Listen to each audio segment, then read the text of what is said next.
La vocation initiale d'Evolutrans, c'était de rompre un peu l'isolement du dirigeant. Evolutrans, c'est une centaine d'adhérents dans toute la France, plutôt des PME typées familiales dans le transport routier de marchandises. Et la première vocation d'Evolutrans, c'était effectivement ça, c'était rompre ce côté isolé de chaque dirigeant et essayer d'aller chercher des synergies, que ce soit d'achat ou au moins sur des compétences spécifiques de chaque adhérent. Et aujourd'hui, on s'aperçoit que Evolutrans est même devenu une vraie force, même commerciale pour nos entreprises. Et ça permet aussi le fait de travailler ensemble. On a pu créer un réseau il y a plus de 20 ans qui s'appelle Volupal, qui est aujourd'hui sous Evolutrans Solutions et qui permet de massifier les expéditions de nos clients et de faire travailler toutes nos entreprises ensemble.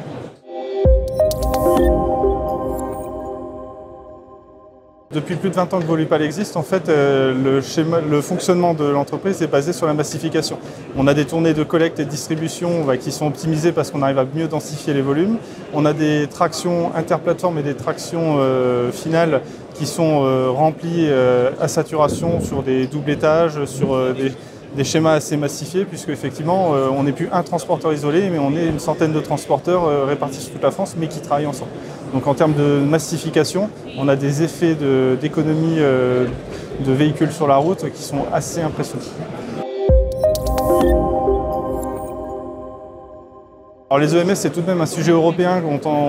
On a peut-être tardé un petit peu en France. Il y avait sûrement la concurrence avec le rail qui était un vrai sujet.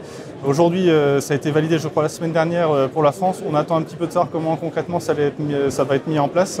Mais oui, ça pourrait être encore un levier supplémentaire pour doper la massification, notamment des flux entre nos plateformes, nos adhérents. Mais bon, aujourd'hui, on vient de découvrir la nouvelle, donc on est plutôt en wait and see de voir comment on pourrait adapter ça, s'il y avait vraiment le besoin, à notre fonctionnement d'aujourd'hui. On est en train de se faire labelliser par le programme EVCOM, ce qui nous a permis de recenser un petit peu tous nos véhicules qui sont déjà engagés derrière Evolutrans. Au final, on s'aperçoit que les biocarburants sont plutôt devant.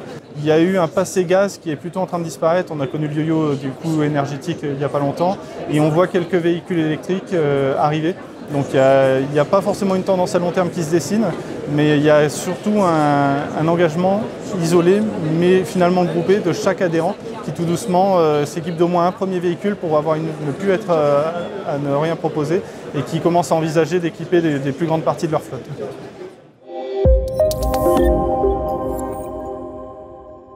Tout seul, on le voit sur les appels à projets de l'ADEME pour les écosystèmes de véhicules électriques, c'est très technique et le fait d'être en groupement, on a pu échanger entre nous et constituer non pas les dossiers ensemble, mais apprendre à les constituer, à bien réagir face à des demandes de subventions. On reste des PME, on n'est pas forcément en face de demandes de subventions ou d'administration régulièrement. Donc là, ça nous a permis de nous mettre ensemble et de mieux savoir y répondre. Et aussi, quand on a un confrère qui a avancé plus que d'autres sur une technologie, ça permet d'avoir son retour d'information parce que c'est cette force du groupement, c'est qu'on n'a pas de confidentialité entre nous. On arrive à échanger très librement et donc on peut parler véhicules électriques avec un confrère, là où s'il était concurrent, on ne pourrait pas échanger avec lui puisqu'il garderait cet avantage concurrentiel.